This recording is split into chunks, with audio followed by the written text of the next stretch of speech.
BNP আর India বোঝাপড়া হয়ে গেছে। কি হয়েছে সেই বোঝাপড়ায়?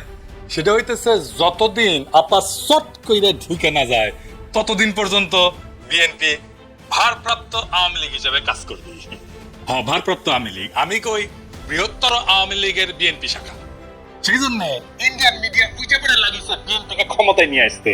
ইন্ডিয়ান মিডিয়া খবর দেখে, হ্যাঁ, আনন্দবাজার পত্রিকায় সে লিখিচ্ছে খালেদা পুত্রের সম্বল, নয়াদিল্লির বন্ধুত্ব, মুক্তিযুদ্ধ। কি লিখেছে সেটাও কালে গুরুত্বপূর্ণ। এনা পড়ে শোনায়, পুরাটা না, কিছু অংশ বিএনপির নেতা কর্মীরা আপনারাও শুনেন।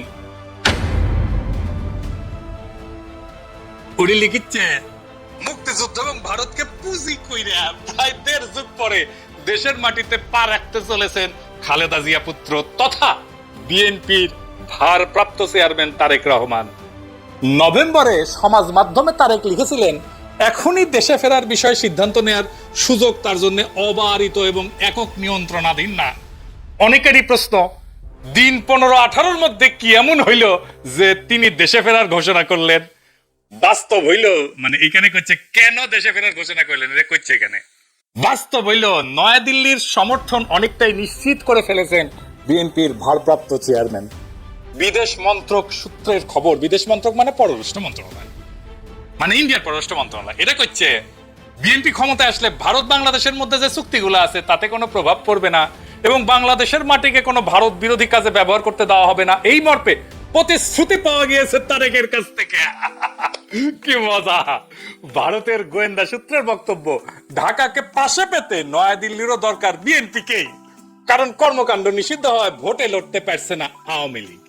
তাই বাংলাদেশে কট্টরপন্থীদের বারবারন্ত আটকাইতে পারে একমাত্র বিএনপি। নির্বাচনের মাধ্যমে খালেদার দল ক্ষমতাসীন হইলে বাংলাদেশে ভারত বিরোধী তৎপরতায় রাশ টানা যাবে। তাই আওয়ামী লীগের সঙ্গে সখ্য থাকা সত্ত্বেও অবস্থা বুঝে ব্যবস্থা হিসেবে তারেকের পাশে থাকতে হচ্ছে নয়াদিল্লিকে। মাশাআল্লাহ! তাইলে তারেক রহমানের দেশে ফেরার সিদ্ধান্তটা ঝুলে ছিল ইন্ডিয়ার সাথে বোঝাপড়ায়। আমি নিউজটা বাইর হওয়ার পরে কয়েকদিন দেরি করেছি এপিসোড করতে। আরে ক্ষীণ আশা ছিল যে বিএনপি হয়তো এই সংবাদের প্রতিবাদ জানাবে, জানাইছে, জানায় নাই। তার মানে প্রত্যেকটা শব্দ এই নিউজের সত্য। আর একটা ইন্টারভিউ দেখায় সুবীর নন্দী। সুবীর নন্দীরা চেনেন তো? উই আসলে রয়্যাল স্পোকসম্যান, মাউথপিস। রাজা বলতে চায় বাংলাদেশ নিয়ে, তারে দিয়ে বলায়। সে কি বলতেছে শুনে। ভারত বাংলাদেশে কোন সরকার চাইবে? খুব সোজা উত্তর আমি তোমায় দিয়ে দিচ্ছি। Awami League is not in election, next best option is BNP, obviously not Jamaat. তারা অলরেডি 50 লাখ লোক নিয়ে জিয়ার টেয়াদের হুমকি দিচ্ছে, ফলে জামাত অবভিয়াসলি ইন্ডিয়া চাইবে না। অত অনেক কথা, ডিপ্লোম্যাটিক কথা বলে তো লাভ। কানেকশনটা হচ্ছে 71। আমরা একসাথে, আমার সৈন্য এবং মুক্তিযোদ্ধারা রক্ত ঝরিয়েছে, সেই সুবাদে Awami League. This is the historical fact. এই জায়গাতে হঠাৎ করে আজকে অন্য কিছু ডাইনামিক্স চলে আসবে, এটা তো আশা করাটাও ভুল। কিন্তু যে গভর্নমেন্ট আসবে তার সাথে ইন্ডিয়াকে তো ডিল করতে হবে। শুনেছেন তো? এইবার আর একটা দেখেন। তারপরে বিএনপি ভারতের পক্ষে এখন যে মুহূর্তে যতগুলো রাজনৈতিক প্রতিষ্ঠান আছে তার মধ্যে বিএনপি সব থেকে বেশি প্রো ইন্ডিয়া স্ট্যান্ড নিতে শুরু করেছে এবং বাণিজ্যের জন্য সহায়তা করবে বলছে। এখন এই অবস্থায় বিএনপির সাথে জামাতদের ঝগড়া হয়ে গেছে এবং জামাতকে তারা অত আসন দিতে চাইছে না। ভারত জামাতকে এই মুহূর্তে চায় না যে জামাত ক্ষমতায় আসুক, বরং বিএনপি ক্ষমতায় এলে ভারতের নিয়ন্ত্রণ করতে সুবিধা হয়। দেখেছেন? কইতেছে বিএনপি সবচেয়ে প্রো ইন্ডিয়া স্ট্যান্ড দিতে শুরু করছে। ইন্ডিয়ান রে কয় কি খুশি। এটা তো গেল ইন্ডিয়ান মিডিয়ার কথা। দেশে আবার ইন্ডিয়ার দুটা মিডিয়া আছে না, পন্দের আলো আর দিল্লি স্টার। এদের ডেকেছে বিএনপি তারেক রহমানের স্বদেশ প্রত্যাবর্তনের বিষয়ে আলোচনার সভা। ওরে পন্দের আলো যাবি না তা তো হয় না, তাই না? ওই যে কারণ আছে না, কারণ ওইটার একটা গান আছে না, আলু আমার আলু ওগো আলুই ভুবন ভরা। ওরা যেটি দেখে সেটি আলু ছাড়া আর কিছু দেখে না। পন্দের আলু আর প্রথম আলু। বাঙ্গু বাটপাটদের শিরোমণি মতিউর রহমান কি কইছে শুনেন। আমি ব্যক্তিগতভাবে এটা মনে করি যে দেশে একটা রাজনৈতিক শূন্যতা রয়েছে, চলছে, এটা একটা বিপজ্জনক। আমি সবসময় ভাবতাম বা এখনও মনে করি যে বিএনপির ভারপ্রাপ্ত চেয়ারম্যানের আরেকটু আগে, বেশ একটু আগে যদি আসতে পারতেন তাহলে এক্ষেত্রে হয়তো বিএনপি এবং দেশের মধ্যে একটা ভালো সুবিধাজনক অবস্থা তৈরি হতে পারত। এই মতিউর রহমান এখন তারেক রহমানের পায়ে পড়ে, বিএনপির পায়ে পড়ে। সেই লিখেছিল তারেকের দুর্নীতির বিচার হতে হবে। সেই কারণে তারেক রহমানের নিজের স্বাক্ষরিত একটা হলফনামা থেকে উল্লেখ করে কইছিল এই মতিউর রহমান যে তারেক রহমান দুর্নীতি করেছে সেটা সে নিজেই স্বীকার করেছে। এ বাটপারি কইছিল। আবার ওই মামলা থেকে তারেক রহমান খালাস পেলে আবার প্রথম আলো লিখেছিল নৈতিকভাবে তারেকও দণ্ডিত, খালাস পেলে কি হয়েছে, নৈতিকভাবে দণ্ডিত, বুঝছাও। আর এখন কয় তারেক রহমান আগে দেশে ফিরলে ভালো হইতো। তো মতি ভাই, আপনি দুর্নীতির বিচার করবেন না তারেকের, নাকি স্যাপ ফেলে স্যাটে নিছেন? ওই নিজেই তার আলপিনে প্রচ্ছদ প্রতিবেদন করেছিল তেলে ডুবে যাচ্ছেন তারেক রহমান, ওই তেল এখন তারেক রহমান কিছু দিচ্ছে, রেখে দিছিল নিজের জন্য। তো প্রথম আলো যে বিএনপি কি পরিমাণে ভালোবাসে, ভালোবাসা যে কত সেটা একটু দেখি। আসে লিখিচ্ছে বগুড়ায় তারেককে ঘিরে আছে খুন সন্ত্রাসে জড়িত নেতা কর্মীরা। মতিউর রহমান এখন শিওর, এখন আর খুন সন্ত্রাসে জড়িত নেতা কর্মীরা তারেক রহমানকে ঘিরে থাকবে না। গ্রেনেড হামলা মামলা নিয়ে করছে তাজউদ্দিনকে পাকিস্তানে পাঠায় ডিজিএফআই, জানতেন খালেদা। খালেদার সম্মতিতে বসুন্ধরার কাছে 100 কোটি টাকা চাইছিলেন তারেক, জিজ্ঞাসাবাদে বাবর। তো মতি ভাই কয় টাকা দিছে আপনার? সাব্বির খুনের ঘটনা চাপা দিতে আপোষ রফা। তারেকের স্বেচ্ছাচারিতার অনেক নজির বগুড়ায়, ওগুলো কি উঠে গেছে? আচ্ছা, তারেক কি হিসাবে বগুড়ায় এত উদ্বোধন স্থাপন করছেন?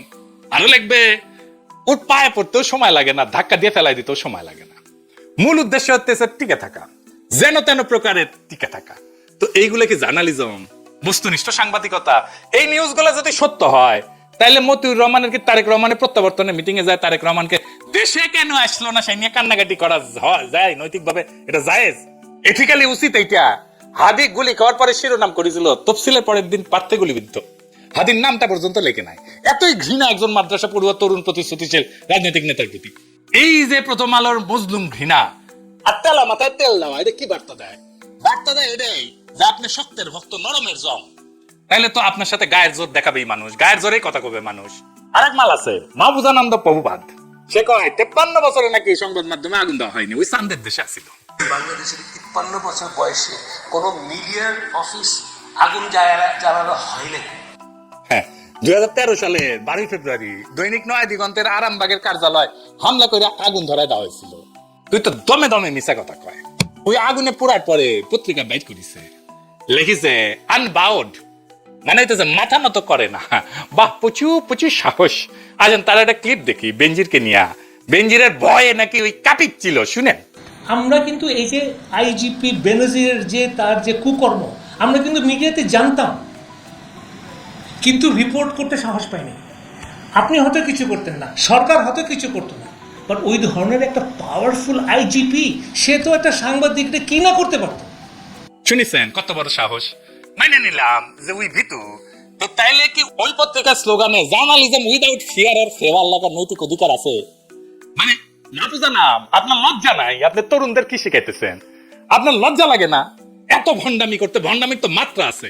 আবার ক্রিটিক্যাল জার্নালিজম করার কথা কয়। ক্রিটিক্যাল জার্নালিজম বুঝে ডিজিএফ এর সাথে আন্ডারস্ট্যান্ডিং করে জার্নালিজম করিছে। এই যে তাসলিম কলিলি কয়ে দিছে ডিজিএফ এর দেওয়া নিউজ ভেরিফাই না করে ছাপাইছে, ওই ছাপাইছে, আবার পরে স্বীকারও করেছে এটা তো ভুল ছিল। কিন্তু তুমি যদি আমাকে জিজ্ঞেস করো আমার সাংবাদিক জীবনে, এডিটরের জীবনে ওটা হচ্ছে একটা বিরাট ভুল। আমি ভুল করেছি। ওই সময় ডিজিএফআই এর দেওয়া নিউজ আমার ছাপানো উচিত হয়নি। ইট ওয়াজ এ ব্যাড এডিটোরিয়াল জাজমেন্ট। আমি ভুল করেছি। শুনেছেন আমি কইছিলাম এই ডেইলি স্টারের জার্নালিজম নিয়ে 100 ঘন্টার এপিসোড করা যায়। গতকাল আমি একটা পুরানা ভিডিও দিছি, দেখেছেন না সবাই? অনেক দিন তো হইলো। জবাব দিছে ডেইলি স্টার, আমার উত্থাপিত প্রশ্নের জবাব দিছে নাকি এরা জবাব দিয়ে তার ঊর্ধ্বে মিডিয়া? এরা সার্বভৌম একটা অথরিটি হইছে, সবকিছুর ঊর্ধ্বে, ওরা কেউ প্রশ্ন করতে পারবে না। তো আসলে আসেন, এই যে দুইটা গণমাধ্যম, এই যে দুইটা প্রথম পন্দের আলো আর দিল্লি স্টার, এটা কি গণমাধ্যম? গণমাধ্যমের ভূমিকা বুঝতে হলে আমাদের দুইটা জিনিস বুঝতে হবে, ট্রুথ এবং ফ্যাক্টস। সত্য কি এবং ঘটনা কি। ফ্যাক্টস হইতেছে মানে ঘটনা হইতেছে আমরা পরিষ্কার যেটা দেখছি। হাদিস জানা যায় লাখ লাখ মানুষ হয়েছে না, 10 থেকে 15 লাখ মানুষ হয়েছে, আমরা সবাই দেখছি কয়েকদিন আগের ঘটনা। কিন্তু জানা যায় ট্রুথ, সত্য তৈরি করার ট্রুথ মেকিং মেশিন কি? পন্দের আলো আর ডেইলি স্টার। আমরা চোখের সামনে দেখলাম 10 থেকে 15 লাখ লোক। দিল্লি স্টার লিখেছে 100 আজকের ঘটনা যদি ইতিহাসে আদৌ স্থান পায় তাহলে এটা স্থান পাবে পন্দের আলো দিল্লি স্টারের বিবৃতিতে কি আছে সেটা দিয়া। দিল্লি স্টার লিখছে শত হাজার না, লাখ না, শত। ওই যে হাদি না, একজন প্রার্থীকে লিখেছে। এটাই থেকে যাবে ইতিহাসে। আমাদের আবেগ হাদিকে নিয়ে আজকে যেটা 50 বছর পরে সেটা থাকবে না, কারণ আমরা অনেকেই থাকবো না, অনেকে জানবেই না এই ঘটনা। তখন থাকবে এই পত্রিকার ট্রুথ যেটা লিখেছে ওরা। পন্দের আলো আর দিল্লি স্টার কোন মিডিয়া প্রতিষ্ঠান নাই, এগুলো হইতেছে জনগণের যে কর্মকাণ্ড, আমাদের যে পাবলিক রেকর্ড, এগুলোর কাস্টোডিয়ান।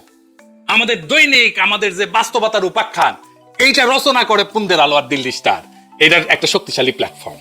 তাদের মতো করে যেইটা পুন্দের আলো আর ডেইলি স্টারের নিজের চিন্তার নিজের জগতের বাইরে, সেটাকে সে বাদ দিয়া দেয়। হাদি নামি আসে না, প্রার্থী হইয়া যায়, শয়ে শয়ে হয় মিলিয়নের বদলে। এইভাবে সত্য নির্মাণ করে এই মিডিয়াগুলা। সত্য কিন্তু কখনো নিরপেক্ষ না, সত্য সবসময় একটা মতাদর্শিক নির্মাণ। তাইলে পুন্দের আলো আর দিল্লি স্টার কার পক্ষে সত্য নির্মাণ করে, কার স্বার্থ রক্ষা করে, সবাই জানে, সবাই জানে, সব সুতিয়া জানে। এই প্রশ্নের উত্তর জানে না এরকম কেউ নাই, কিন্তু বলবে না। ও বলতে হইলে তখন এই লোকদেরকেই বলতে হয়। নিকা বসার আগে ইদ্যৎকাল বলে একটা জিনিস আছে, আপনারা ভালো জানেন। তাহলে এই পুন্দের আলো দিল্লি স্টারের ভাতার আওয়ামী লীগের সাথে বিচ্ছেদের পরের ইদ্যৎকাল শেষ হওয়ার আগেই বিএনপির সাথে কেন নিকা বসলো? কারণ এই দুইটা পত্রিকায় ফ্যাসিস্ট শক্তির সহযোগী ছিল।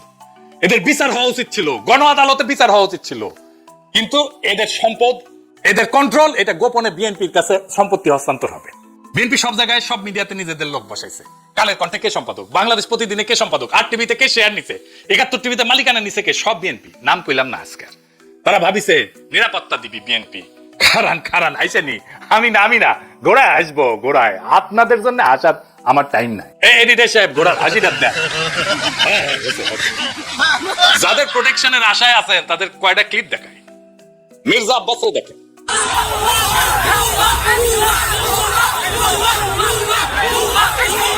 দেখেছেন ভুয়া স্লোগান তারে দেখা। এবার দেখেন হাদির জানাজায় সালাউদ্দিন সাহেব গেছে, তারে কি বলে পাবলিকে।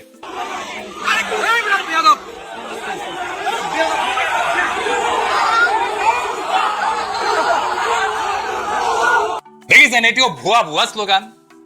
এবার দেখেন ফিরে যেতেছে সালাউদ্দিন, সেটিও দেখেন কি ভুয়া স্লোগান।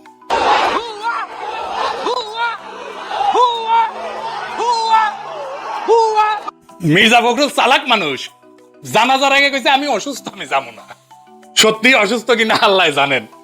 বিএনপি শীর্ষ নেতাদের প্রতি জনগণের অনাস্থা আর অশ্রদ্ধা কোন জায়গায় গেছে দেখেন।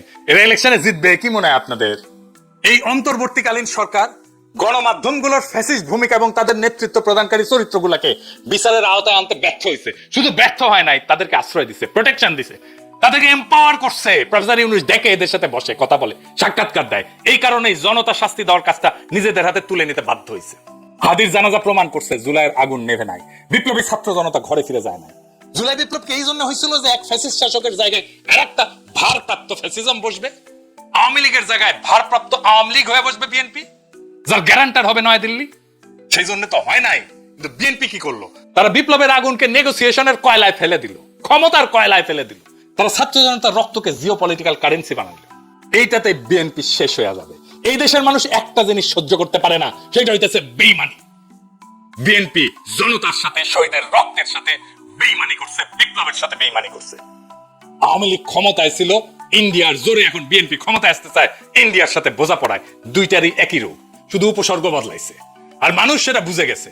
হাদির জানাজায় প্রমাণ করছে জুলাইয়ের আগুন নেবে নাই, ছাত্র জনতা ঘরে ফিরে যায় নাই। ওরা কাউকে ম্যান্ডেট দেয় নাই, না ভারতকে, না বিএনপিকে, না মিডিয়ার সত্য বানানোর মেশিনকে। এই কারণেই কইতেছি বিএনপির পরাজয় আসবে ভোটের দিন না, পরাজয় শুরু হয়ে গেছে নৈতিক জায়গা থেকে। যেই দল বিপ্লবের সঙ্গে বিশ্বাসঘাতকতা করে সেই দল ক্ষমতায় যাবে না, গেলেও টিকে থাকতে পারবে না। ক্ষমতায় যাক বা না যাক, ইতিহাস তাকে ক্ষমা করবে না। জুলাই কোনো ইন্টারভেল না, জুলাই কোনো সিনেমা না, জুলাই কোনো পিকনিক না, জুলাই কোনো দর কষাকষির বিরতি না। জুলাই ছিল এবং থাকবে ভারতের সাথে বোঝাপড়া আর দেশি ফ্যাসিজম, দুইটার বিরুদ্ধে জুলাই জিন্দা থাকবে। এই সত্য যতদিন থাকবে ততদিন বিএনপির এই বোঝাপড়ায় তাদের সবচেয়ে বড় রাজনৈতিক আত্মঘাতী সিদ্ধান্ত হয়ে থাকবে। পরাজয় শুরু হয়েছে, ওই বিশ্বাসঘাতকতার দিন থেকে পরাজয় শুরু হয়েছে। জুলাই শেষ হয় নাই। জুলাই বিশ্বাসঘাতক কাউকে ক্ষমা করবে না। ইনকিলাব জিন্দাবাদ। 5ই আগস্টে যেভাবে আমরা সবাই এক জায়গায় চলে আসছিলাম, ওই জায়গা থেকে আমরা আবার সইরা গেছি। কেন? মাঝখানে চলে আসছে সুশীল সমাজ। এই সুশীল সমাজ আইসা দুইটা ভাগ কইরা ফেললো। জামাত ইসলাম ইতিমধ্যে অন্তত 10টা ক্যান্ডিডেট কমপক্ষে ভোট দেওয়ার সঙ্গে বেহেশতে যাওয়া না যাওয়ার, জামাত ইসলামীকে ভোট দেওয়ার সঙ্গে বেহেশতে যাওয়া না যাওয়ার ব্যাপারটাকে সম্পৃক্ত করেছে। আমি বিশ্বাস করি আমরা ধানের শীষে ভোট দিলে আমরা জান্নাত পাবো, এটা আমরা বলতে পারি। আদর্শবান দল ধানের শীষের দল। আপনার স্বামী যার পায়ের নিচে আপনার ব্যাগ, সেই পুরুষ মানুষগুলো এখানে উপস্থিত আছে, তাদেরকে বলবো বাড়ি বাড়ি গিয়ে মা বোন চাচি খালাকে বলে দেবেন ভোট ধানের শীষে দিতে হবে। যদি ধানের শীষে ভোট না দেন, এই মহিলাদেরকে বলছি আপনারা জান্নাত পাবেন না।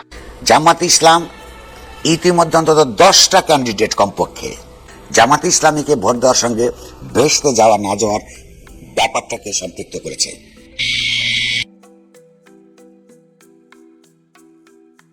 আসসালামু আলাইকুম। অপারেশন ডেভিল হান্ট 2 আসতেছে, কয়েকদিন আগেই শুনছি। দেখেন, কোন ছবি যদি সুপার হিট হয়ে যায়, তখন ওই ছবিটার আবার সিরিয়াল আসে, 1, 2, 3, 4 এরকম আসে। কিন্তু ভারতেও হয়, আমাদের দেশেও হয়েছে। কিন্তু অপারেশন ডেভিল হান্ট 1 তো সুপার হিট না, সেটা আবার 2 আসতেছে কেন? অন্য নামও তো আসতে পারতো। কিন্তু অপারেশন ডেভিল হান্ট 2 ফেজ 2 এটা আসতেছে মানে এটা আরো আগে থেকেই আওয়াজ শুনতেছি।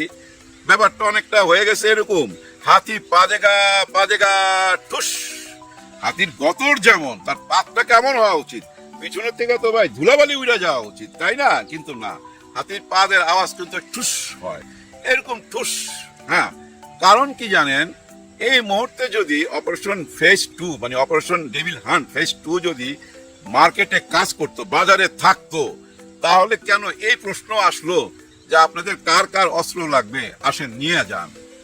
অস্ত্র তো উদ্ধার কইরা আমাদের এই সরকারের খাজাঞ্চি খানায় জমা দেওয়ার কথা। এমনকি নির্বাচন আসলে যাদের লাইসেন্স করা থাকে তাদের অস্ত্র কিন্তু জমা দেওয়া যায় থানাতে। এখানে সরকার বলতেছে যে আসেন, আপনাদের কার কার অস্ত্র লাগবে নিয়ে যান।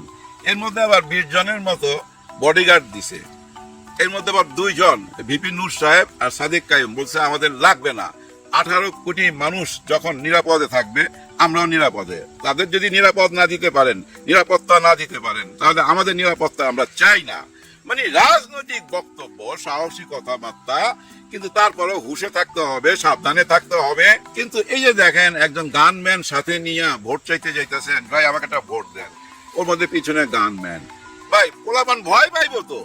না, ভয় পাইবো না। এখন অস্ত্র টস্ত্র সবাই দেখা ফেলাইছে, তো এখন আর ভয় পায় না। কিন্তু মজার ব্যাপার কি জানেন? এখন 2টা টিকিট বিক্রি হইতেছে, খুব 2টা টিকিট। একটা হইলো গিয়া এই ইহকালের, আর একটা হইলো পরকালের। ইহকালেরটা কি? আপনাকে একটা কার্ড দেওয়া হবে, ওই কার্ডের মাধ্যমে আপনার চাল ডাল চিনি লবণ যা লাগে, মানে আপনার আর কোনো খাওয়ার অভাব নাই। আপনার ঘর ভালো থাকুক, ভাঙা থাকুক, বা পাকা বাড়ি থাকুক, যাই থাকুক না কেন, খাদ্য আপনার অভাব নাই। মানে এই দুনিয়ার মধ্যে, ইহকালের মধ্যে খাদ্যের গ্যারান্টি পাওয়া গেলেন। আরেকটা দল কি করতেছে? বেহেশতে নিয়ে পৌঁছায় দিতেছে, এবং বেহেশতের প্রথম সারির আসনে বসায় দিতেছে ওনাদেরকে ভোট দিলে। এইটাই তো চলতেছে এখন। কেন কথাটা বললাম? এই নুরুল কবির সাহেব, হ্যাঁ, উনি কিন্তু একজন বুদ্ধিজীবী। শুধু বুদ্ধিজীবী না, বুদ্ধিজীবীদের যদি লিস্ট করেন, ওনাকে রাখতে হবে 1-এর থেকে 5-এর মধ্যে রাখতে হবে তো বাংলাদেশের। এমন একজন মানুষ যে কথাটা বলছে, ভাই আমার কথাটা শোনার পর মনে হয়েছে কি জানেন? হ্যাঁ, দেশ ঠিক পথেই যাচ্ছে। কারণ উনি যখন দিশাহারা হয়েছে, তার মানে দেশ ঠিক পথে যাচ্ছে। উনি এমন কথা বলতেছে, এই যে মিডিয়াতে আইসা, যে একটা দল মানে জামাত ইসলাম আর ছাত্র শিবির, ওনারা বেহেশতের টিকিট বিক্রি করতেছে, এই কথাটা উনি বলতেছে। আরে এগুলা তো ভাই ভোটের মাঠের কথা। আপনার মতো বুদ্ধিজীবী এ কথা কেন বলেন? জামাত ইসলাম নিয়ে আর কি বলবেন বলেন? ওনাকে বলতে পারবেন টেন্ডারবাজ, চাঁদাবাজ, বা ওই যে মারামারি করছে, দুনিয়া থেকে কাউরে বিদেশে পাঠাই দিছে, বিদেশ বলতে ওই যে উপরে পাঠাই দিছে, এরকম কোন ঘটনা ঘটছে? এগুলো বলতে পারবেন? এগুলো বলতে পারবেন না বইলাই বলতেছেন ওরা এখন জান্নাতের টিকিট বিক্রি করে। এই ছাড়া কি বলার আছে, তাই না? আর কিছু বলারও নাই, তাই না? কিন্তু আপনি যদি সঙ্গে সঙ্গে আবার ওইটাও বলতেন যে আরেকটা দল ইহকালের সমস্ত কিছুর গ্যারান্টি দিচ্ছে। আচ্ছা, এমন যদি হইতো সরকার আমাদেরকে 2টা কইরা ভোট দেওয়ার অধিকার দিত, মজা হইতো না? আমরা 2 জায়গায় ভোট দিতাম, ইহকাল এবং পরকাল। হায় হায়, 2টাই গ্যারান্টি। এর চেয়ে আর সুখের কি হইতে পারে, তাই না? সরকারের কাছে আবেদন, আমাদেরকে 2টা কইরা ভোট দেওয়ার অধিকার দেন। মজার ব্যাপার। আচ্ছা দেখেন, এত কিছু হয়ে যাচ্ছে, এর পদত্যাগ চাই, ওর পদত্যাগ চাই, সরকার কি কাউকে বাদ দিবে? না, এই শেষ মুহূর্তে আইসা সরকার তার নিজে কোনো উইকেট ফেলবে না, কত উইকেট এখান থেকে আইনা এখানে দিবে, আরেকটাকে এখান থেকে আইনা এখানে দিবে, কোনো উইকেট ফেলতে দিবে না সরকার। ডক্টর মোহাম্মদ ইউনূস স্যারকে আপনারা অনেকে খুব সোজা সাপটা লোক মনে করেন, যে খুব সোজা সাপটা, কিছু বুঝে না, পাজা পাঞ্জে বইরা হাঁটতেছে, কথা কম বলে। ওদের চেয়ে তো আমি বেশি বুঝি, মানে ডক্টর ইউনূস স্যারের চেয়ে আমি বেশি বুঝি, এরকম লোকের অভাব আছে? দেখছেন না এই টক শোতে কিভাবে কথা বলে, মনে হইতেছে যে ডক্টর মোহাম্মদ ইউনূস স্যার কোনো ব্যাপারই না, এই লোক তো ভাই কোনো দামই নাই, 2 বছর মূল্য নাই, কিচ্ছু করতে পারবে না, কিচ্ছু করেও নাই। কি করছে না করছে আপনারা জানতে পারবেন ভাই, জানতে পারবেন। দেখেন গতকালকে উনি ক্যামেরার সামনে আসছিল, অল্প কিছুক্ষণ কথা বলছে, এর মধ্যে 10টা গাড়ি দিচ্ছে, ওটা ক্যারাভ্যান বলে মনে হয় বা কি জানি নাম, ওই গাড়িগুলা মনে করেন বাংলাদেশের পুরো বাংলাদেশ চৈষা বেড়াবে। কেন? ওনারা ভোট দেওয়ার শিখাবে, কি ধরনের ভোট দিবেন, কিভাবে দিবেন, ভোট দিতে যেন ভুল না হয়। আছে না ভাই অনেক মুরব্বীরা বা বাচ্চা ছেলেমেয়েরা যারা নতুন ভোটার হয়েছে, তারা তো আগে ভোট দেয় নাই, তাদেরকে তো শিখাইতে হবে। এই কাজটা কইরা বেড়াবে সারা বাংলাদেশে। দেখেন উনি কিন্তু নির্বাচনের দিকেই যাচ্ছে, ওনার পথে উনি কিন্তু হাঁটতেছে, অনেক রকম ঘটনা ঘটবে, ঘটতে দেন, কিছু করার নাই। উনি কি করবে? উনি কি যায় ওই চিটাগাঙে যে একজনকে মারলো, মারে নাই, এখনো মরে নাই, এখানে খাইছে, এখানে খায়া হাসপাতালে আছে। উনি আবার এনসিপির বোধহয় একজন শ্রমিক নেতা, কিন্তু উনি কি কারণে ওইটা হয়েছে এটা তো আপনারা যাই না গেছেন। এর মধ্যে ওনার ঘরে কি কি পাওয়া গেছে, বোতল, ওই যে টানে যে খায় যে ওইগুলা, ইয়াবা এবং নারী ঘটিত ব্যাপার, ওই সব ব্যাপারে জড়ায়া উনি ওইটা খাইছে মাথার মধ্যে, এখন হাসপাতালে আছে। এখন ডাক্তার ইউনূস স্যার যায় ওইখানে বসে থাকবে, এগুলো পাহারা দিবে? এগুলাতে আমাদের করার কথা পুলিশ ভাইদের, আর্মি ভাইদের, র্যাব ভাইদের, ওই যে ডেভিল হান্ট ফেজ 2 ওনারাই তো এগুলা কইরা বেড়াবে, রক্ষা করবে, সমস্ত অবৈধ অস্ত্র উদ্ধার করবে, পুরো দেশটাকে আয়নার মতো পরিষ্কার কইরা ফেলবে। ওই যে আগে অপারেশন ওই যে ক্লিন হার্ট একটা হয়েছিল না, যেটার নাম শুনলে অনেকে হার্ট ফেল কইরা মইরা যাইত, ঘরের টাকা পয়সা ভাই ড্রেনে ফেলাই দিত, রাস্তায় ফেলাই দিত, ঘরের আঁশ নিয়ে খেতে ফেলাই দিত ভয়ে। ওরকম একটা ত্রাস সৃষ্টি করতে হবে। তো আপনারা যে কাজ করতেছেন, এই যে প্রায় 2000 প্রতিদিন গ্রেপ্তার করতেছেন, দা কুড়াল যা উদ্ধার করতেছেন, এগুলো তো ভাই কোনো নিউজ হচ্ছে না, খবর আমরা আসতেছে না, কোনো বুদ্ধিজীবী এগুলো নিয়ে আলোচনাও করে না। ওনাদের আলোচনা কি এখন? ওই যে একটাই আলোচনা, তারা বেহেশতের টিকিট বেচতেছে, তারা ওই যে ওইখানে যায় কারণ বাজারে আগুন দিছে। এই নুরুল কবির সাহেব সরাসরি জামাত ইসলাম এবং ছাত্র শিবিরকে বলছে তারা জড়িত ছিল ওই কাজে। নুরুল কবির সাহেব, স্যার আপনি খুব বিজ্ঞ লোক, আমি আপনার কাছে কিচ্ছু না, সামান্য, অতি সামান্য একজন মানুষ আপনার জ্ঞানের কাছে, কিন্তু আপনি নিজের মনে নিজে প্রশ্ন করেন, নিজের মনকে নিজে প্রশ্ন করেন, ছাত্র শিবির এরকম অপকর্ম করতে পারে? এটা আপনি বুঝেন না। 4টা ইউনিভার্সিটির অবস্থা দেখেন না, এই ইউনিভার্সিটির 4টার অবস্থা নির্বাচনের আগে কি ছিল আপনারাই বলেন। হলে হলে ভাই নেশা পানি হাবি জাবি সবকিছুই চলতো। ওই রাস্তা দিয়ে, ঢাকা বিশ্ববিদ্যালয় রাস্তা দিয়ে যদি কেউ যাইতে চাইতো ভাই, রাতের বেলা হাইজাক হইতো, ধৈরা নিয়ে রুমের মধ্যে আটকাইতো, অনেক রকম ঘটনা ঘটছে। আব্রাহামের মতো ঘটনা ঘটছে না ভাই? সারা রাত তাকে অত্যাচার কইরা তারপরে সকালবেলা ওই যে রাস্তায় ফেলা দিছে, মানে গেটের সামনে নিয়ে ফেলা রাখছে, এরকম ঘটনা ঘটছে না? আর এখন দেখেন তো কি অবস্থা, টোটাল চেঞ্জ না? এরকম চেঞ্জ যারা করতে পারে তাদেরকে আপনি প্রমাণ ছাড়া, কোনো তদন্ত ছাড়া এভাবে বলতে পারেন আপনি একজন বিজ্ঞ লোক? আসলে হয়েছে কি জানেন, আমাদের বুদ্ধিজীবীরা না আমাদের দেশটাকে না, মানে এই দেশের সাধারণ জনগণ, আমার মতো যারা সাধারণ জনগণ আছে, এদের মাইন্ড নিয়ে খেলে। ওরা বুঝতে পারে এই দেশের আম পাবলিক কমেন্ট করতে গিয়ে 4টা বানান ভুল লেখে, এদেরকে নিয়ে খেলা খুব সহজ। হ্যাঁ ভাই, যার জন্য ওই বারবার আইনা ওই 71-এর একটা অস্ত্র আছে না, 71-এর ওই যে একটা কার্ড, ওই কার্ডটা ধরায় দেয়, আবার ওই যে ওদের বিচার হইতে হবে, জামাতের বিচার করতে হবে, এরকম একটা কার্ড ধরায় দেয়। একবারও নিজেকে নিয়ে কেউ প্রশ্ন করে না যে ভাই আপনারা একসঙ্গেই তো ভাই এই দেশের রাজনীতি কইরা আসছেন, আপনারা একসঙ্গে এরশাদকে খেদাইলেন, আপনারা একসঙ্গে শেখ হাসিনাকে তাড়াইলেন দিল্লিতে, আপনারা একসঙ্গে কিভাবে ছিলেন এতদিন, একসঙ্গে কিভাবে এতদিন সংসার করলেন, আবার এসে এখন কিভাবে পর হয়ে যান? কেন? ওই যে ভোটের রাজনীতি, বলছেন ভোটের রাজনীতি। যাই হোক, এটা চলতে থাকবে, চলতে দেন, কোনো ব্যাপার না। কিন্তু অস্ত্র তুলে দেওয়ার ব্যাপারটা মানুষের হাতে, এই ব্যাপারটা কেমন হয়েছে জানেন? এক রাজার অনেক দিন বাঁচার খায়েশ, উনি অনেক দিন বাঁচতে চায়, 150-200 বছর, বিজ্ঞ জ্যোতিষীকে ডাইকা জিজ্ঞেস করছে আমার কি করণীয়, কি করলে আমি 100 বছর বাঁচতে পারবো।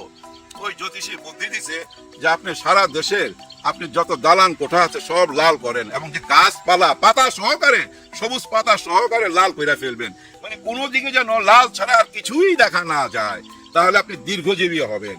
বুদ্ধিটা রাজায় মাথায় নিয়ে ওনার মন্ত্রীকে বলছে কাজে লেগে যাও।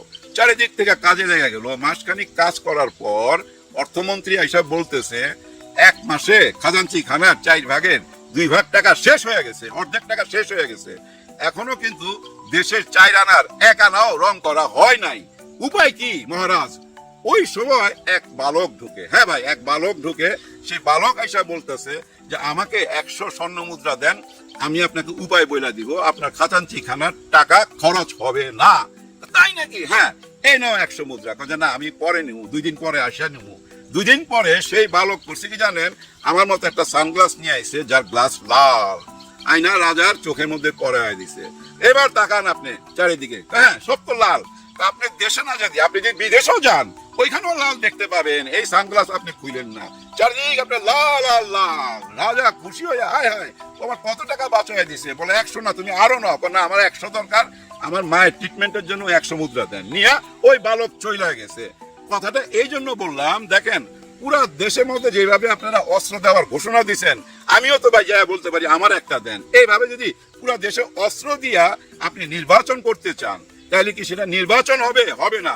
যে অস্ত্র নিয়ে আসার কথা, যে অস্ত্র আপনি নিয়ে আসবেন সরকারি খাজাঞ্চি খানা, সেটা না করে আবার নতুন ভাবে যে ঘোষণা দিলেন, এটা কেমন হইলো? তাই না?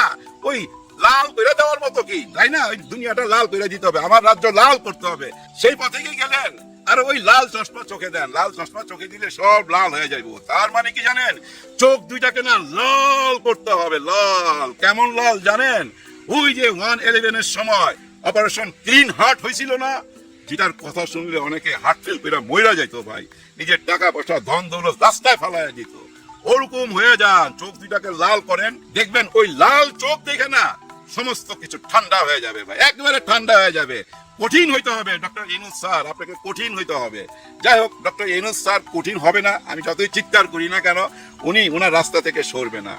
এই আর কিছুদিন উনি একটা টার্গেট কইরাই তো রাখছে। ওনার সমস্ত ভাষণগুলো শুনেন না, উনি বলছে না পিছনে যাওয়ার আর কোনো রাস্তা নেই, আমাকে সামনে যেতেই হবে, পরিবর্তন আনতেই হবে। আর ওই পরিবর্তনটা কি জানেন? উনি কিন্তু ওনার ওই ছোট্ট ভাষণের মধ্যে শেষের দিকে বইলা দিছে, হ্যাঁ ভোট চাইছে আপনাদের কাছে। ওই হ্যাঁ ভোটের মধ্যেই সমস্ত পরিবর্তন লুকায় আছে। আপনারা যে যেখানে ইচ্ছা ভোট দেন, কোনো অসুবিধা নাই, শুধু হ্যাঁ ভোটটা দিয়ে দিবেন।